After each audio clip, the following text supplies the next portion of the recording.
الحمد لله نحمده ونستعينه ونستغفره ونؤمن به ونتوكل عليه ونعوذ بالله من شرور أنفسنا ومن سيئات أعمالنا من يهده الله فلا مضل له ومن يضلله فلا هادي له وأشهد أن لا إله إلا الله وحده لا شريك له وأشهد أن محمدًا عبده ورسوله أما بعد قال الله تبارك وتعالى في كلام المجيد والفرقان الحميد أعوذ بالله من الشيطان الرجيم بسم الله الرحمن الرحيم وقال الذين كفروا لرسلهم لنخرجنكم من أرضنا أو لتعودن في ملتنا فأوحى إليهم ربهم لنهلكن الظالمين ولنسكننكم الأرض من بعدهم ذلك لمن خاف مقامي وخاف وعيد وقال النبي صلى الله عليه وسلم لا يؤمن أحدكم حتى يكون هواه تبعا لما جئت به أو كما قال عليه الصلاة والسلام۔ میرے محترم بزرگوں اور دوستوں،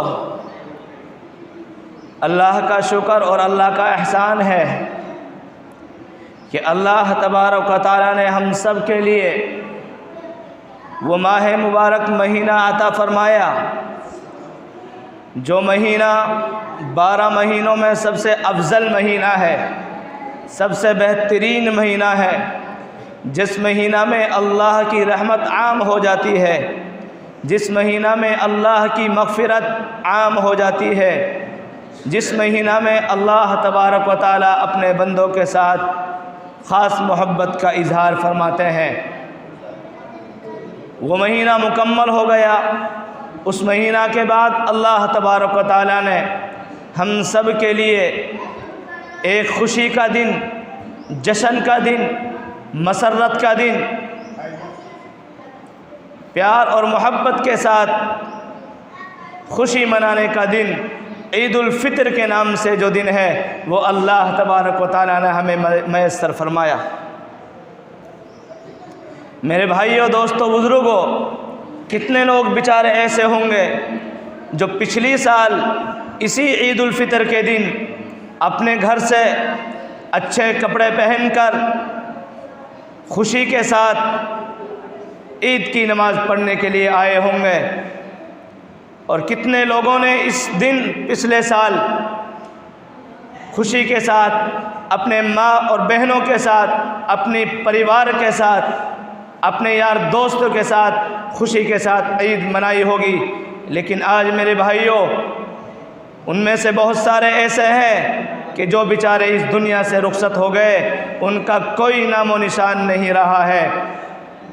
پتہ چلا ہمیں اللہ کا شکر ادا کرنا چاہیے کہ اللہ نے ہم سب کو وہ خوشی اور وہ تہوار والا دن عطا فرمایا۔ مسلمانوں کے سال کے اندر 2 تہوار ہیں، ایک عید الفطر کا تہوار ہے جس کو ہم میٹھی عید کے نام سے یاد کرتے ہیں، ایک عید الاضحیٰ جس کو ہم بقرعید کے نام سے یاد کرتے ہیں۔ یہ 2 تہوار خوشی کے لیے جناب رسول اللہ صلی اللہ علیہ وسلم کے ذریعے سے اللہ تبارک و تعالیٰ نے ہم سب کے لیے مہیا کیے ہیں۔ تو اس لیے ہمیں میرے بھائیوں شریعت کے حدود کے اندر رہتے ہوئے خوب خوشی منانی چاہیے، کوئی رکاوٹ نہیں، کوئی ممانعت نہیں، لیکن شرط یہ ہے کہ شریعت کے حدود کے اندر رہنے چاہیے۔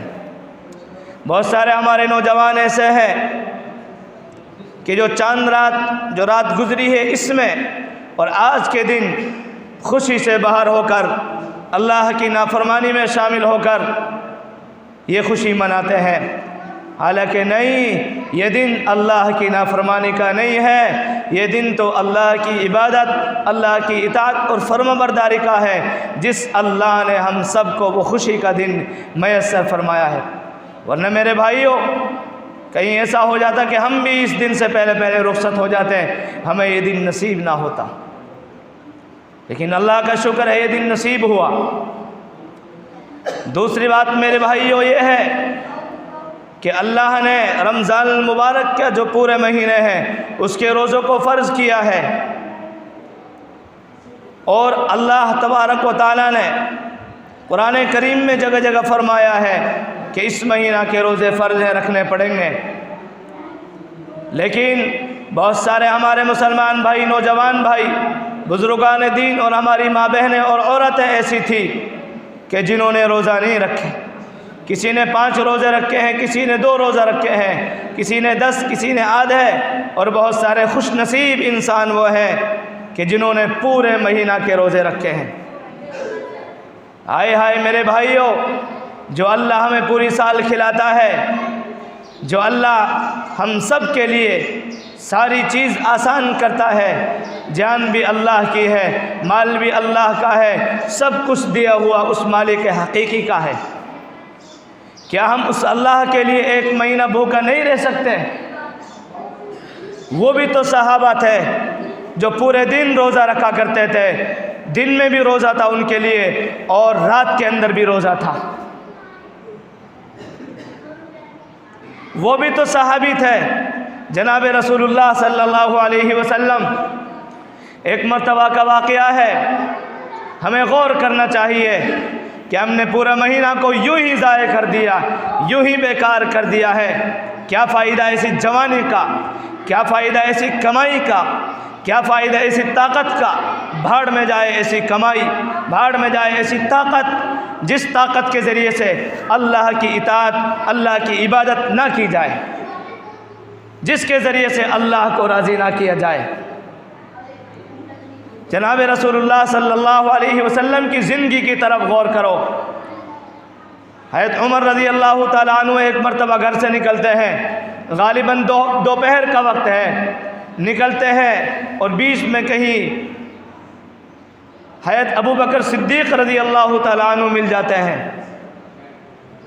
دونوں ایک دوسرے سے پوچھتے ہیں کہ آپ اس وقت میں گھر سے کیوں نکلے ہیں، کیا وجہ ہے؟ حضرت عمر رضی اللہ تعالیٰ عنہ، کون عمر؟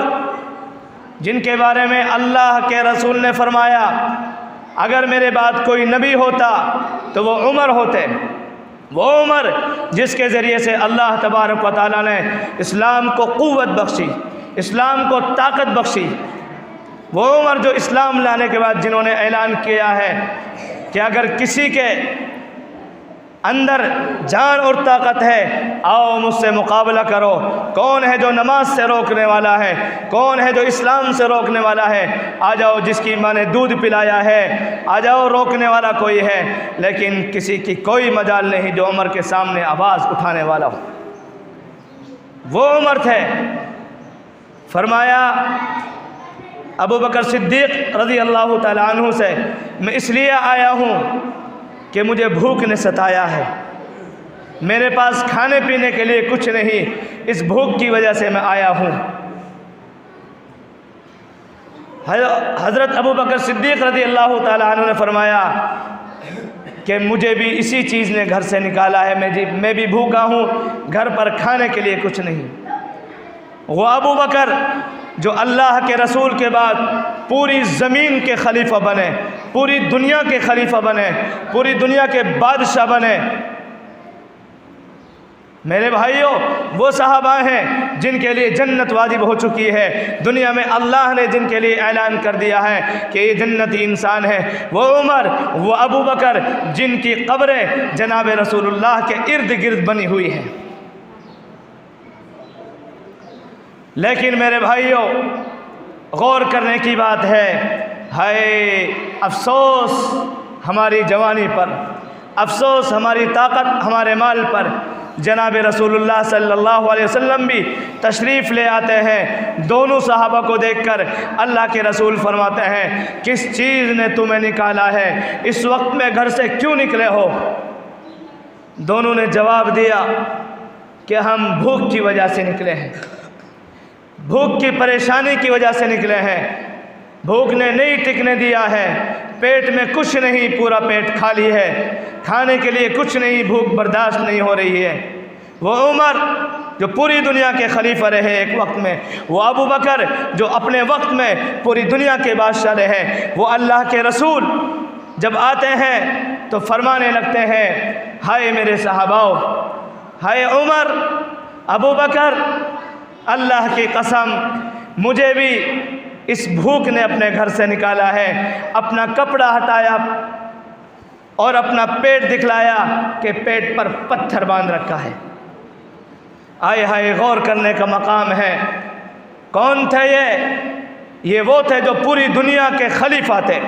اللہ کے بعد اگر کوئی انسان قابل تعظیم ہے، سب سے بہترین ہے، وہ جناب رسول اللہ ہے۔ کون ہے اللہ کے رسول؟ اللہ کے رسول وہ ہیں، اگر جناب رسول اللہ محمد صلی اللہ علیہ وسلم اس دنیا میں نہ ہوتے، اللہ کائنات کو نہ بناتا، اللہ زمین و آسمان کو نہ بناتا، اللہ تمام دنیا کے نظام کو نہ بناتا، نہیں بناتا اگر محمد نہ ہوتے۔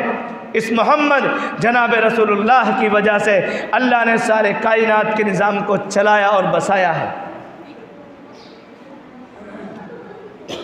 آئے ہائے، بھوک کی وجہ سے اپنے پیٹ پر پتھر باندھ رکھے ہیں۔ آج اللہ کا شکر ادا کرو میرے بھائیوں، کھانے کے لیے ہر چیز ہمارے پاس موجود ہے۔ جس وقت ہمارا دل چاہتا ہے ہمارے لیے کھانا میسر ہو جاتا ہے، پانی میسر ہو جاتا ہے۔ کوئی ایسی طاقت نہیں، ایسی بھوک برداشت کرنے کی وہ نہیں ہے۔ لیکن پھر بھی میرے بھائیوں، آج کے مسلمانوں نے اپنے آپ کو اسلام سے ایک طرف ہٹا دیا ہے، ایمان سے ایک طرف ہٹا دیا ہے۔ روزوں کا مہینہ ہے، بہت سارے جوان ہوٹلوں پہ دیکھو، گلی کوچوں میں دیکھو، سڑکوں پر دیکھو، اڈوں پر دیکھو، کوئی کچھ کھا رہا ہے، کوئی کچھ پی رہا ہے۔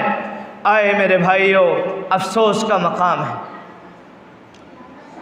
اس لیے عہد کرو میرے بھائیوں، جس مسلمان نے اس مہینہ کی قدردانی نہیں کی، اللہ سے عہد کرو، یا اللہ ہم سے غلطی ہو گئی، ہم انسان ہیں، آپ کے بندے ہیں، اللہ ہمیں معاف فرما دے۔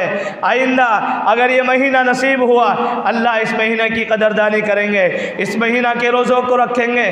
میرے بھائیوں، روزہ بھی ان میں سے ہے جن کو اللہ کے رسول نے اسلام کے بنیاد اور اسلام کے ارکان قرار دیا ہے۔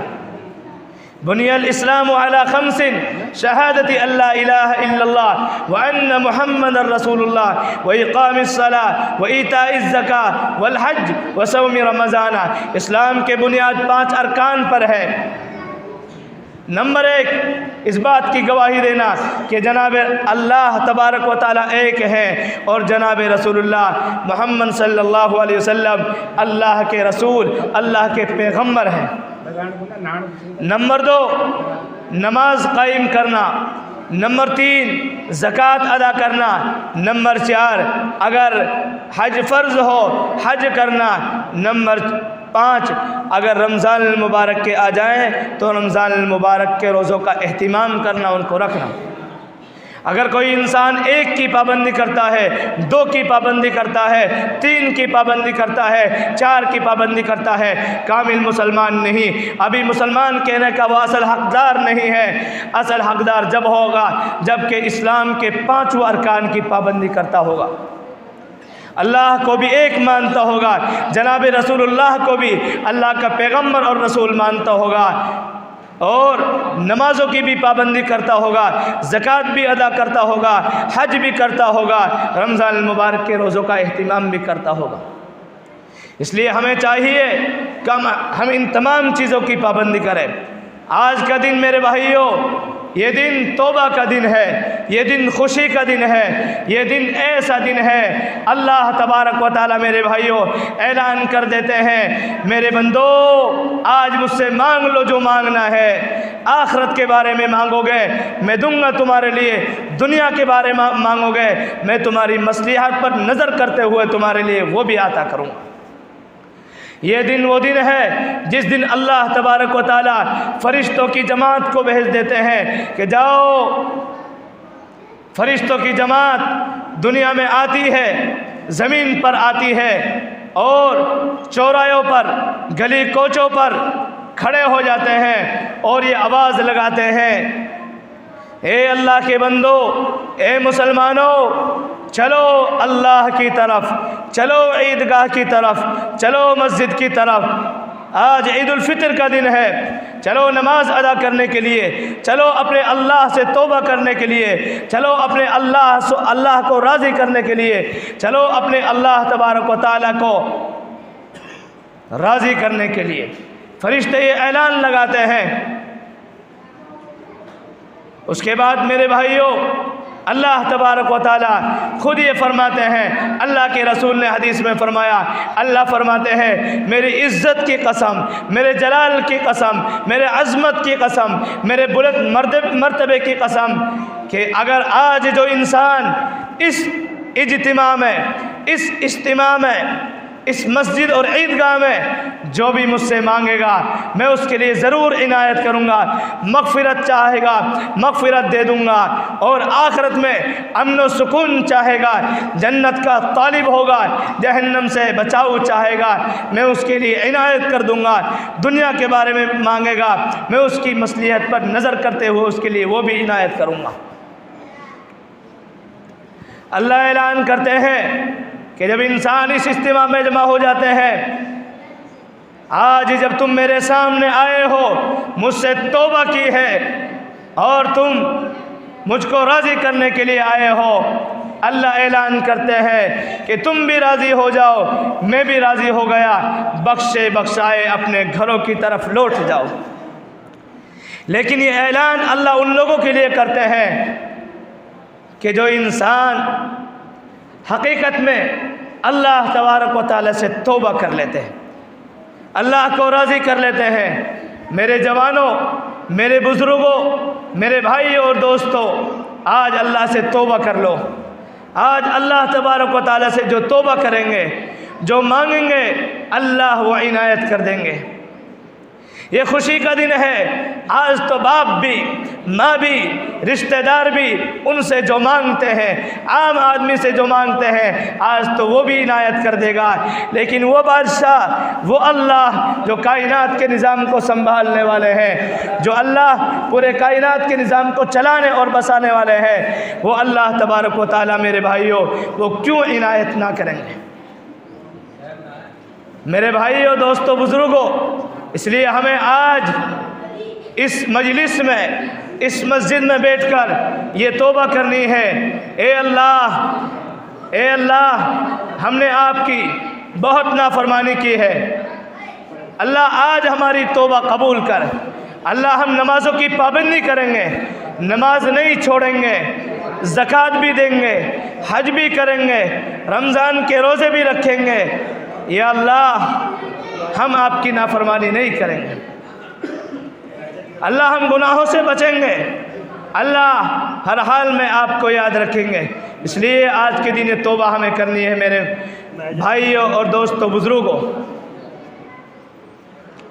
ایک بات یہ میں بتا دوں، جس بھائی نے ابھی تک صدقہ فطر نہیں دیا ہے، مسجد کے گلے میں، یہ امام صاحب کے گلے میں وہ بالکل صدقہ فطر نہ دے، بلکہ وہ یہ کہہ کر دے کہ یہ صدقہ فطر کے پیسے ہیں، اگر وہ ادا کرنا چاہے صدقہ فطر کے نام سے وہ دے، مسجد کے پیسوں میں، امام صاحب کے پیسوں میں بالکل نہ دے، بلکہ صدقہ فطر کے نام سے وہ الگ سے دینے کی کوشش کرے، کیونکہ مسجد میں اور امام صاحب کے لیے صدقہ فطر نہیں لگتا ہے۔ میرے بھائیوں، میں نے خطبہ کے اندر ایک آیت پڑھی ہے قرآن کریم کی، میں اس کے ذریعے سے یہ بتلانا چاہتا ہوں، آج کے حالات کے تحت حالات بڑے سنگین چل رہے ہیں، مسلمانوں پر ظلم و ستم کے پہاڑ توڑے جا رہے ہیں، لیکن یہ ہماری کمی کی وجہ سے ہم نے اپنے آپ کو اللہ سے دور کر دیا ہے، اللہ تبارک و تعالیٰ سے ہم نے اپنے رشتے کو توڑ دیا ہے، تو اللہ تبارک و تعالیٰ نے بھی یہ چھوڑ دیا ہے، یہ کہہ دیا ہے کہ جب تم نے مجھ سے رشتے کو توڑ دیا ہے، اب میں تمہاری کوئی پرواہ نہیں کرتا ہے۔ اس لیے میرے بھائیوں، حالات کو تبدیل کرنا یہ ہمارے ہاتھ میں ہے۔ حالات تبدیل ہوں گے ہمارے حالات سے، اگر ہمارے حالات درست ہو جائیں گے، اگر ہم اپنے حالات کو درست کریں گے، اپنے آپ کو حقیقت میں مسلمان بنا لیں گے، ظاہر سے بھی مسلمان، باطن سے بھی مسلمان، سر سے لے کر پیر تک ہمارا اسلام ظاہر ہوتا ہو، ہمارے اخلاق درست ہو، جھوٹ سے ہم بچتے ہوں، غیبت سے ہم بچتے ہوں، دھوکہ سے ہم بچتے ہوں، اور کسی دوسرے کو پریشان کرنے سے ہم بچتے ہوں، حرام کھانے سے، حرام کھلانے سے ہم بچتے ہوں، نماز کی پابندی ہم کرتے ہوں، ان تمام یہ چیز ہمارے اندر موجود ہے، تو میرے بھائیو حالات درست ہو سکتے ہیں۔ حالات درست ہو گئے، اللہ تبارک و تعالی ہمیں رسوا نہیں کرے گا۔ میرے بھائیو، جو آیت میں نے پڑھی ہے 13ویں پارے کی آیت ہے، اس آیت سے یہ پتہ چلتا ہے گویا کہ یہ آیت آج ہی نازل ہو رہی ہے، لیکن انبیاء کا سلسلہ ختم ہے، وہی نہیں آ سکتی ہے، لیکن حالات کے تحت جب اس آیت کو دیکھا جائے میرے بھائیوں، اس آیت سے پتہ چلتا ہے کیا آیت کا مقصد۔ آج مسلمان پریشان ہیں، گھبرائے ہوئے ہیں، کیا ہوگا؟ چاروں طرف مسلمانوں کو مارا جا رہا ہے، غیروں کی حکومت آ چکی ہے۔ نہیں میرے مسلمان بھائیوں، گھبرانے کی ضرورت نہیں، گھبرانے کی ضرورت نہیں۔ اپنے رشتے کو اللہ سے مضبوط کر لو، اللہ تبارک و تعالیٰ ان کے دلوں کو پھیر دے گا، یہی لوگ تمہارے حق میں بہتر بن جائیں گے۔ اللہ سے اپنے تعلق کو جوڑ لو، جناب رسول اللہ کے طریقے کے مطابق اپنی زندگی کو کر لو۔ ایک وقت وہ تھا کہ اللہ کے رسول نے جب اعلان کیا ہے ایمان اور اسلام کا، تمام لوگ میرے بھائیوں منکر ہو گئے، دشمن ہو گئے، لیکن اللہ کے رسول نے اپنے اخلاق کو دکھایا، اپنے کردار کو دکھلایا، غیر کو بھی اپنا کر لیا۔ جو انسان اللہ کے رسول کے پاس ایک مرتبہ آ گیا، آپ کی بات کو سن لیا، آپ کے ساتھ کوئی برتاؤ ہو گیا، چاہے وہ یہودی ہو یا عیسائی ہو یا مشرکین میں سے ہو یا کفار میں سے ہو یا غیر مسلموں میں سے ہو، میرے بھائیوں وہ اللہ کے رسول کا غلام ہو گیا۔ کس کی وجہ سے؟ اخلاق کی وجہ سے۔ اللہ کے رسول نے اخلاق کو دکھلایا۔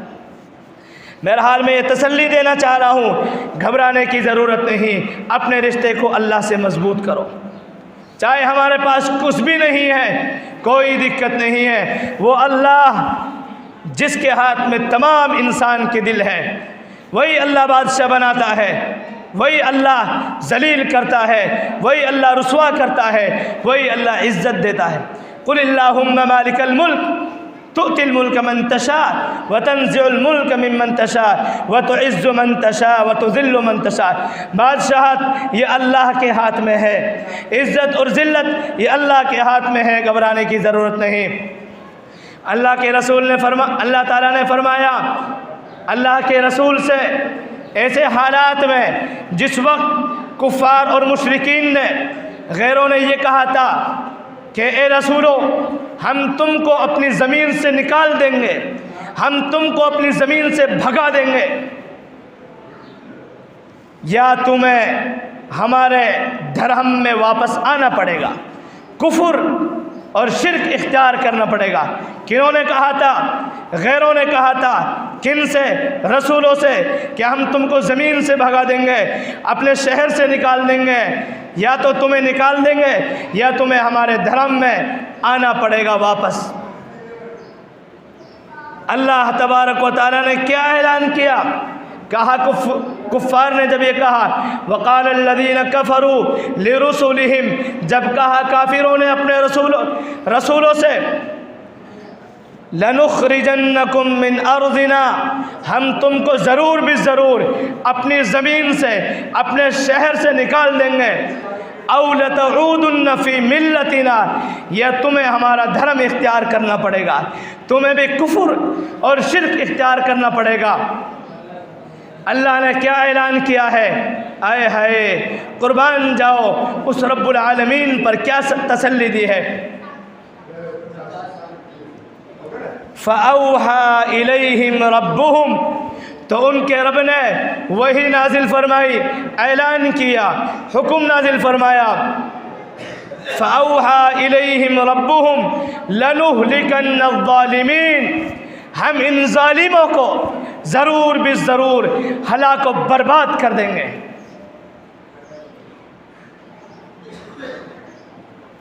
فأوحى إليهم ربهم لنهلكن الظالمين ولنسكننكم الأرض من بعدهم، اور پھر ان کو ہلاک کرنے کے بعد تم کو اس زمین میں ٹھہرا دیں گے، تمہاری بادشاہت ہوگی، تمہارا چرچا ہوگا۔